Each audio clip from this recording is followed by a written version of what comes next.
Severina je najavila da nas ovog leta očekuje njen novi singl pod nazivom Calimero.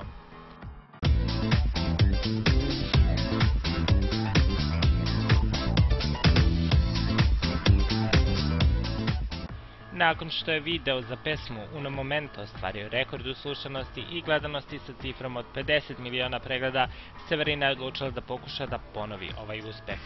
Seve je pre nekoliko nedelja snimala visokobudžetni spot za novi singl Calimero i to u glavnom gradu Slovenije. Hrvatska pop zvezda angažovala je hrvatsku rediteljku Dafne Jemeršić, koja je autor njenog spota Uzbuna. Kako smo saznali, pesma Calimero podsjeća na prethodne hitove Vučkovićeve, budući da su radili srpski autori Filip Miletić i Miloš Roganović.